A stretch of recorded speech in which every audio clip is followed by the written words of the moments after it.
Hi, good evening. We are Hi. back with Buffy Bliss, the orgasmic housewife, and we are saucy. What's saucy today? You're here to talk about health and the somatic, which means of the body, in terms of masculine and feminine energy. I'm excited because Buffy's got a treat to start us Yeah, off with. I do. I just had this crazy wild idea because that's how I am finding that the feminine works is like you're just like, hey, what if we do this? At least that's how it works in me. And it's always like fun and it's always light. So we're gonna start off. This would be kind of like a somatic. This is a somatic practice, and I Yeah. I do it. We're gonna go into more of a serious subject, but I was like, let's make it sexy. Let's just make this sexy. Can we make healing sexy again? Yes, yes. Let's Make do that. healing sexy again. Because it's really hard to feel sexy when you're broken, when you say it. Like, it's the worst. You be wanting to have the sex, but not so much feeling it. Okay. So, all we're going to do, and it's going to be a little silly, and you'll get better at it over time. We'll do it for, I don't know, maybe a minute. We're just going to take a deep breath, and then we're going to blow the air out through our lips like this.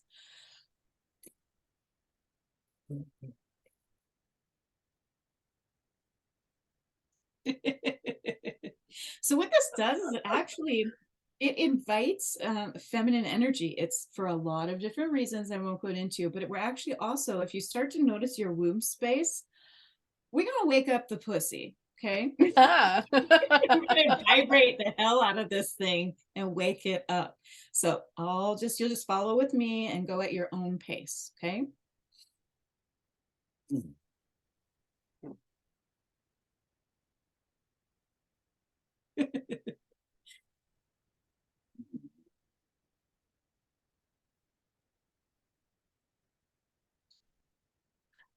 I want to hear you.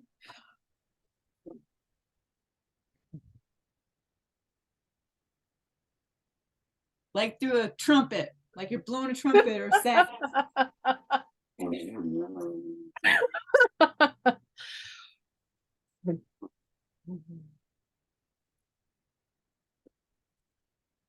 I have a really strong breath from a lot of these things.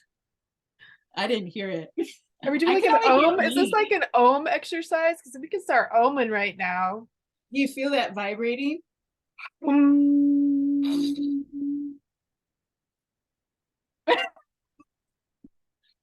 Can you vibrate your lips like that? I can feel that all the way through my core, all the way down to my good girl when I do that. Okay. As long as we're there, that's where we want to be. Yeah. So there's a somatic practice. It's kind of a silly one. It's kind of a fun one, but I feel this, it's kind of this numbing sensation that shifts a lot of blood flow everywhere. Yeah. So That's fun. there we are. Yeah. We're wet. We're ready. We're ready to receive the healing. It's very Amen. Hallelujah. it's very uplifting too. It's like it gets you there you go. You gotta get the shoulder. It lightens too. I mean brings that smile to your face. I felt so light, like just coming into this with that stupid idea. Like it's kind of there's a silliness to it. It's kind of stupid, but it just makes me feel really alive and good and smiling and laughing. And I don't believe in shifting energy all the time, but apparently that's what was necessary for this video because I believe that's what came to my mind. So Oh, I we're in love it. agreement, and so we did it. I So love it. let's, let's get into it. Yeah. Well, sometimes we need to shift that energy, right? But how do we know? There you go. We've been swirling around the subject now. I love this. Well, we've been talking we've been tying in a little bit about, the somatic, which is just a fancy word of the body and how you're feeling in your body and how that can come into play. And I think for a lot of people, sometimes they don't pay attention to it until they're feeling like shit. I mean, let's be honest. And then they go, maybe I'm not happy with what's going on, Yeah. not just physically, but otherwise in my life. And so, but I want to know for you, because you mentioned in previously, like that was kind of a like a wake up a little bit for you. And how did that kind of kickstart for you and that awareness of, there might be more to my body and more to my energies than what I'm paying attention to right now. Yes. I love what you're saying about how some people actually aren't very aware of their body at all. True. And then there are some people like me who have been extremely aware of my body since I started getting migraines when I was 7. And Mm-hmm. then I got hit by a car, you know, 10 years later, almost Mm-hmm. exactly, and started having chronic back pain from that. Mm-hmm. I have been acutely aware of my body, very, very closely connected to my body. However, there are some, there are some subtleties in the body that were very, it became very natural for me to kind of gloss over. And I don't think people are completely out of touch with their bodies or know when they're hurting, and they don't really mean to bulldoze themselves. There's just this subtle difference between being kind of like aware of your body and I listen to my body and all of the signals, not just the loud ones. Okay. Okay. So it's kind of, we're at a point in this country where 1 out of 4 people deals with chronic pain. 1 out of 4. That's That's really just sad. yeah. Just Yeah. sad. And, we're missing this subtle, smaller, maybe it's a low grade anxiety that you don't even know is anxiety, or it could be a bout of a little bit of gout in a foot, or it could be just a little bit of eye strain, or you're just feeling like you always kind of carry your tension in your shoulders. Like you notice that you walk a little funny in heels, or people have made comments because maybe your skeletal system is off. Yeah. It's just like all of these little intricate minor details that get looked over. So to Yeah. me, the energy work has really opened me up to the subtle things, as well as what I had always been acutely aware of, which is the loud, painful, chronic pain. And for me, I always learned the hard way that the pain has to become greater than the pain of change for me to change. So, Yeah. And uh, why does it have to be that way though? Because it can show up in these different, I mean, the body yeah, can show up in amazing ways, and you kind of touched on that a little bit. yeah. And what is that So really signaling to you? this is interesting. And this is where the feminine energy work for me. In one aspect, I actually have been working through my back pain because of honestly just receiving the provision of my husband. He makes the money, so I don't have to do the same kind of work. I don't have to work at all, which hurts my back. So Mhm. now I'm able to be aware of what subtle things I might do with my body that hurts my back. And I'm Mhm. able to focus a lot of my time and energy on the back and on solutions, physical therapy, working out. I have a Fazet rhizotomy. It's shots where they numb the nerves basically. So getting off opiates, things like that. Now, so in that case, my back could have gotten a lot worse. Mm-hmm. But what ended up happening is through that journey brought along the underlying problem that had been around since childhood, which is migraine. Yeah. And it just so happens that as I was on the back journey and getting better, the migraines started to surface. Mm. And I had about a month of hell. Mm-hmm. And I think my husband and I was very aware that this would happen at some point, and that I basically become non-functioning, not able to do really anything, including go out. Sometimes not going outside because I can't handle the smell or the light, or just really having to buckle down to get through. So in that case, that had to become so great that we couldn't wait anymore. Yeah. And it was time to spend whatever amount of money it takes to get out of that place. All of our time and energy and focus went toward that. Yeah. And I changed my diet completely, and the back pain got better. So it's really interesting. I almost don't think it matters, whatever you're focusing on when you're focusing on energy work, body stuff is going to come up. I think it kind of comes up with everybody, sometimes on a bigger scale, sometimes on a smaller scale, but there's this mind body connection that's like inevitable. Yeah. Our bodies have been screaming at us for long, long periods of time. And it's almost like an inner child saying, are you going to take care of me ever? Are you ever going to, or is everything else in life more important than me? Is that job, and that everybody looks up to you, and that you feel like some hot shot? Is that more important than how I feel and the pain I live in every day, or that inevitably will happen to me? It's like the inner child going, do you even care about me? Oh yeah.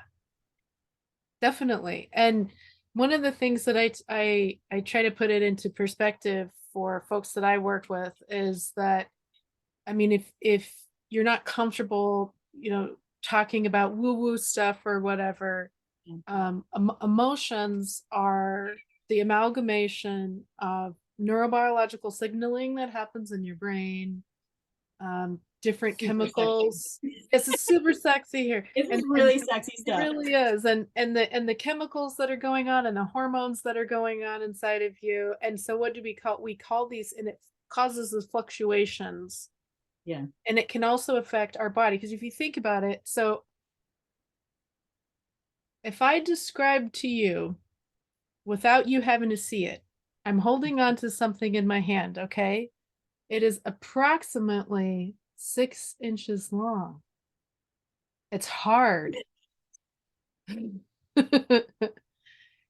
It's made of metal. It's rounded on one end, and it has 4 tines that are sharp-ish, but not super sharp on the other. What am I holding? I don't know. Oh man. 6 inches. Tines? What's a tines? Like prongs. Wrong. On the end? Oh my god. Oh, a fork? Yeah, there you go. Hey. Okay. So how would you know that? Because I described it to you, right? And at some point you've held a fork in your hand. So I can use my words to describe this. You've held a fork in your hand, so you're picking up the signals from your flesh, and you're tying it into a memory in your brain of something that's you've actually seen and held, and you've probably used this to put food in your mouth before, or to throw at somebody. I don't know. Or D, all of the above. Yeah. And then there are times where we see something or we imagine something that we've not encountered before, a brand new experience, and then it comes in through our brain and then our body has the reaction. Or if we see something very, very similar, even though we're not currently in the experience, it just reminds our brain, and then our body signals it back out, and we're having the reaction again. So that's where Yeah. that two-way street of the nervous system is happening. So you could be sitting there with no fork in sight, not even thinking about food, but maybe something that is 6 inches long, hard and metal is in your line of sight, and you're going to start thinking about a fork, the feeling of it, and the last time you used one, and your Yeah. whole body's going to possibly have a reaction to it, right? With Yeah. all of the joys or depression thereof. Yeah. And that's kind of what can happen to us on a grander scale when we're having any kind of uh, nervous system dysregulation or nervous system happenings going on. And then we go, why am I having this emotion or why am I having this thing going on? Because it's that two-way street. And we can't think our way out of it because it's the body that's up signaling all of this stuff. That's the thing. Yes. That's the thing. The body's up signaling it. And sometimes it's from so long ago or from something we thought we had mentally resolved, but the body has not emotionally, the emotions have not worked out of the body system. And that's where you talk about needing somatic work, or it gets trapped and we have physical pain, chronic, constant physical pain. And then because our brain is so good at trying to find a pattern or trying to find a blame, instead of recognizing this is why I'm upset and this is where it's coming from, we're going to start lashing out and getting pissed off and projecting at the first person that enters our line of sight. Yeah. You know? Yes. And or threatens our belief systems, our subconscious belief systems that we're not worthy, that we can't receive, we shouldn't receive, we'll never receive because our parents, we never received from them. We're not worthy of love. We're not worthy to be we're not worthy of being provided for, taken care of. We're not worthy of being seen or heard or felt and loved and accepted in our genuine, authentic self. And it's really hard to feel like you weren't just put on this earth to suffer when that was your experience oh yeah, as a kid. And it's hard to, once you start opening up and you are receiving love and you're starting to believe it, it really does hurt. And I think that, it can bring up some of the, like, I certainly had a lot of like coping mechanisms to deal with my pain for all of these years. They ended up really, they're more of a distraction from dealing with the core issue and the core belief systems about myself as a human being, yeah, as a lovable, worthy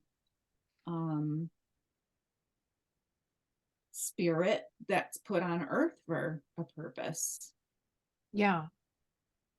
Yeah, and I mean, and that's the part that because it's so ingrained in us that we have to be doing something all of the time, or we have to fit in a certain box, or we have to be a certain way. And especially when our body is the first thing that to go, um, that really pushes up against those belief systems of culturally or in our family. But the other part too, on another hand, is when it could be sending you signals in a good way to remind you maybe you need a little bit more fun in your life and maybe you need a little bit more rest. And I'm curious to see how that has shown up for you, but I'll tell you how it has shown up on the line of work that I do. As there's a lot of times I'll see people come and they say, like, I've got a lot of anxiety, like maybe they have performance anxiety, social anxiety, or a lot of the people I work with are very driven folks that maybe they're running multiple businesses at one time, or they're going all the time. Yeah, they're making they the money. they're making it. they love what they do. Don't get me Yeah. wrong. People wouldn't Yeah. continue to be doing what they're doing if they didn't love what they do. But Yeah. at some point, there's something going on where they feel that Mhm. something is happening. Maybe tensions ratchet up at work, family with their spouse or their kids or something, and they're recognizing what they're naming anxiety. Yeah. And when they can slow down and get back into a place of embodiment, then you're going to start hearing some physical pain. And then Mhm. the first question I ask is, wherever the pain is located, head, back, legs, hips, what is that body part telling you right now? Mhm. And what would it rather be doing? What would your shoulders rather be doing if they weren't tensed up all the time? You know, what would your Mhm. neck and jaw and head be doing if it wasn't like on fire, tensed up all the time? Yeah.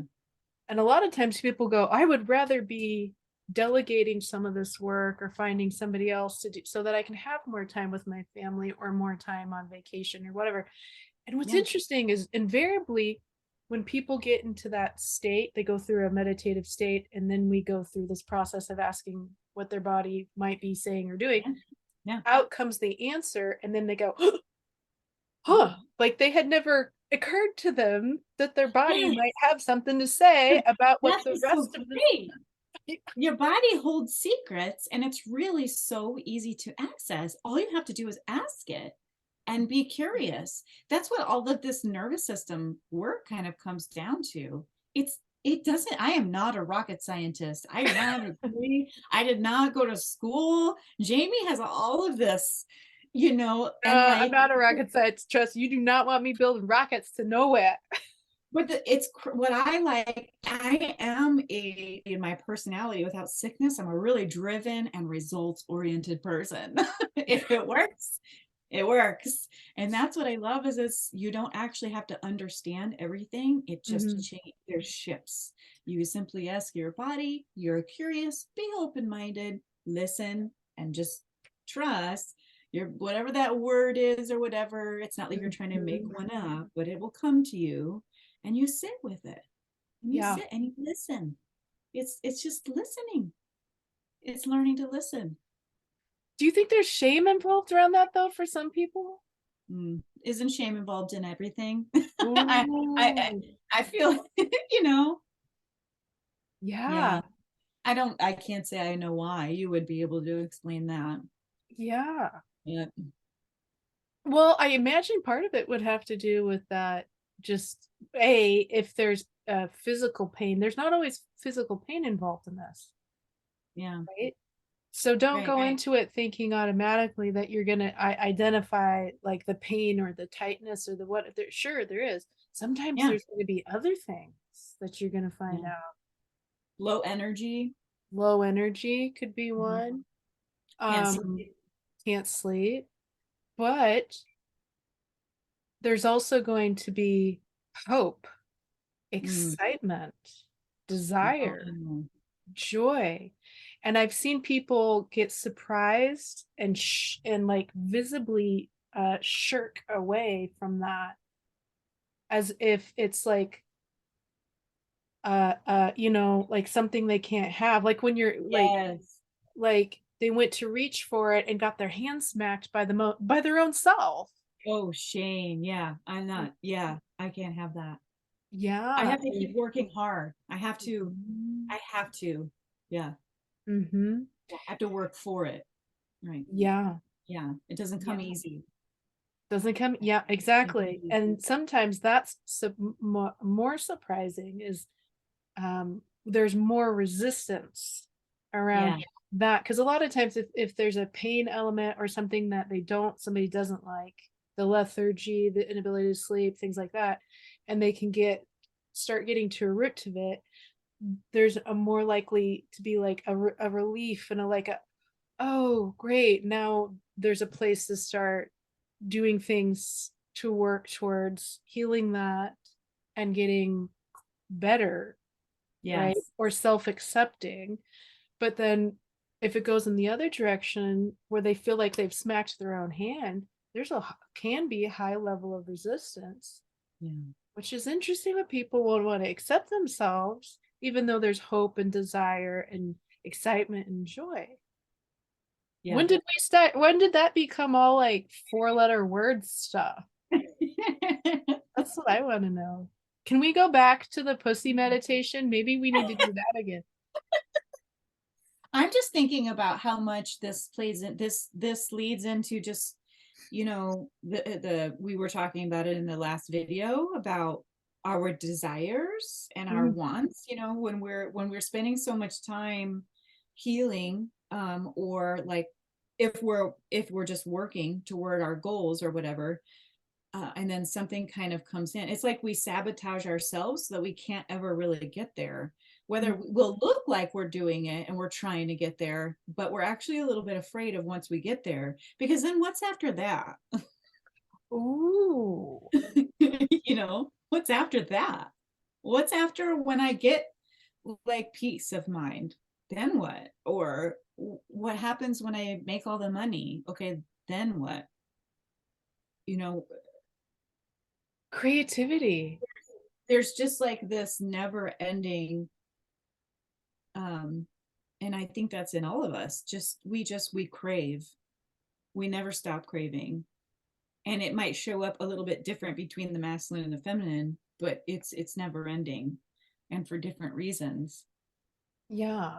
But we all kind of go into this sabotage. We all have kind of sabotage that shows up in different ways, and Yeah. not focusing, not listening to the body, not kind of breaking through those barriers, getting that healing so that you can get, that which you're craving, and that would feel good and makes life, feel like you're actually living instead of slowly dying. Once you get there, then what? There's like all of this unknown, and the unknown is scary. um I mean, this is deep. Well, it's the adventure spirit, though. I mean, isn't that kind of what we were made for, is to Yeah. Yeah. explore and to adventure and to experience? Yeah, and yet aren't we constantly striving for safety? So maybe like it's that fight between the adventure spirit and the animal that needs to feel safe, to Oh feel yeah. unthreatened, to feel that my food isn't threatened, my shelter isn't threatened, my family isn't threatened, right? That's Yeah. the constant, yeah, juggle. Yeah. How do you work with that in in the masculine and the feminine?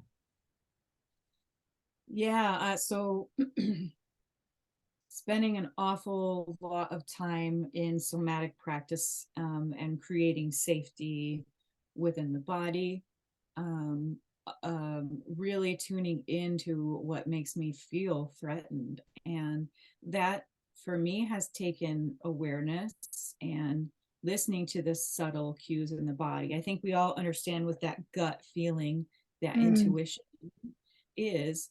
But if our nervous system is jacked, we can think that our intuition and gut feeling is right, when honestly we're just very anxious, and Yeah. everyone is a Uh-huh. It's called messed up neuroproprioception is the fancy word for it, and you're absolutely yeah, right. see, yeah, Yeah.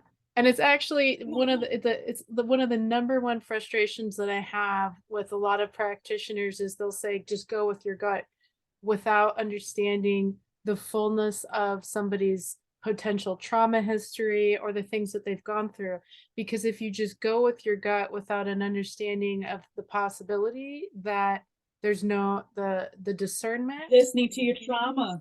yeah, you might be actually, you're right, you might actually be listening to your trauma and you're not really listening to the purity of, however you want to name that, the Holy Spirit, the higher self, the core self, the source self, the trueness of who you were and were meant to be before all of that nonsense BS stuff happen to you. And so then you're in fight, flight, freeze, or fawn, and you're running and Yes. making these decisions that could potentially be like,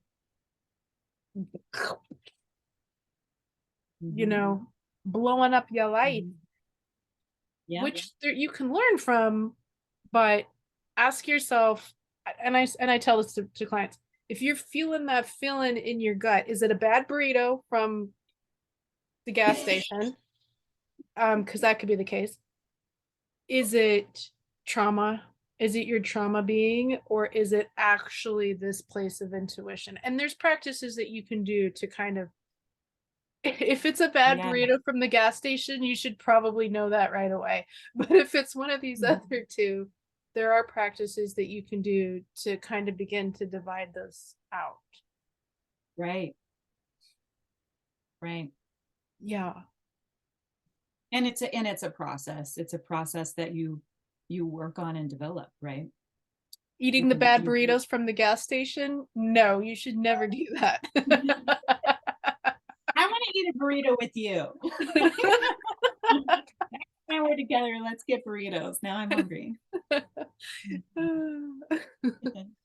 What is one thing that you have taken, that you've learned and you've taken with you throughout, that kind of helps you to differentiate between the two? So the regular practicing of feeling safe, understanding like in this moment right now, I'm safe. There's nothing going on. And your mind may go, but I could have cancer. A car could run into, we're always vulnerable and there's always something that's possible. That's where your mind will kind of go. But right now, while we're talking, I'm safe. There's nothing going on. I'm okay. Life is okay. I'm okay. And it's not just the realization, but it's been a couple of years now of practicing really feeling safe within my body. And that really changes the way I feel. My heart rate. I will have anxiety that I very much feel within my body. I have a panic attack issue. That is the all powerful panic attack is the worst. Talk about feeling out of control, and you honestly, the way to get through that is you let it happen. And you remind yourself that you're safe. You're just having a panic attack. And then there's other things that I do, but the thing about panic, we talked about the amygdala, is that all the things that help a person that's having panic is physical, whether it's ice water on your face, biting a lemon, tightening and relaxing muscles. Those things work within the amygdala. So this is all just biology. It's parts of the brain. Gosh, I just love woo-woo stuff.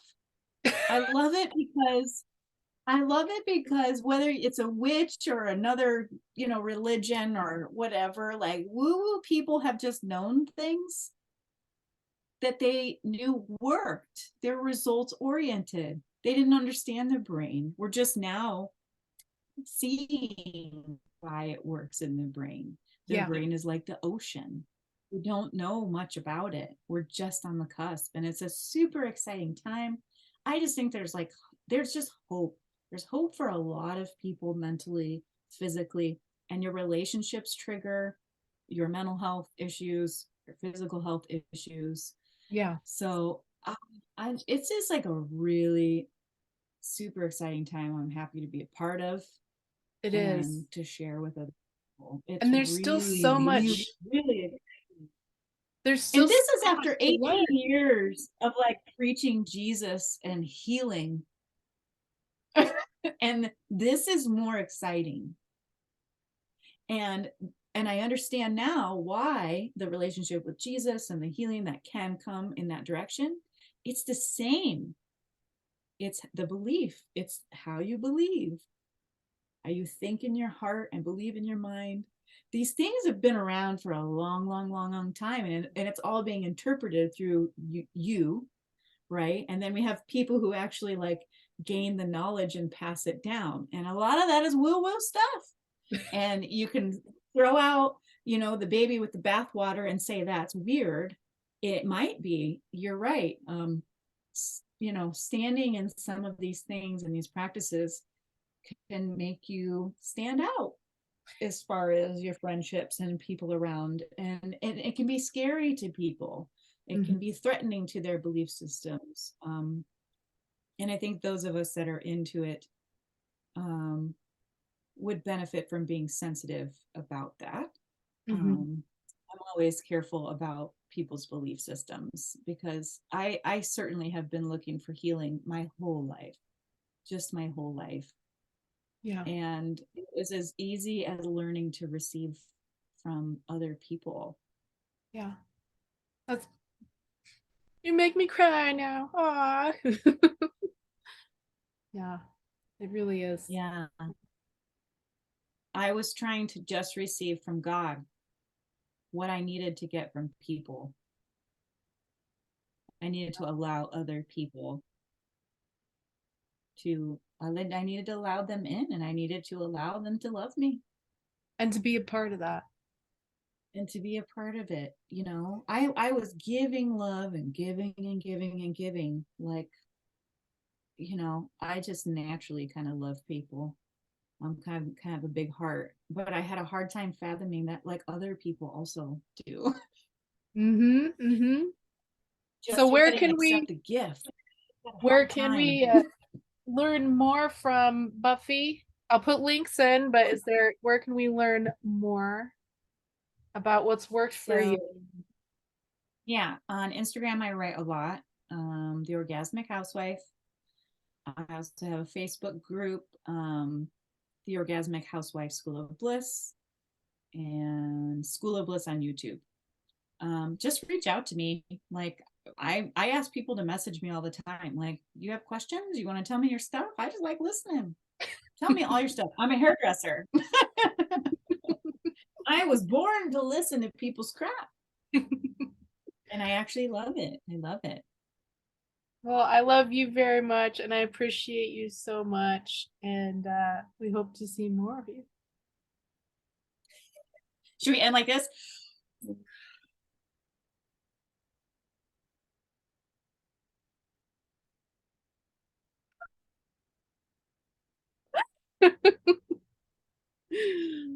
Bye.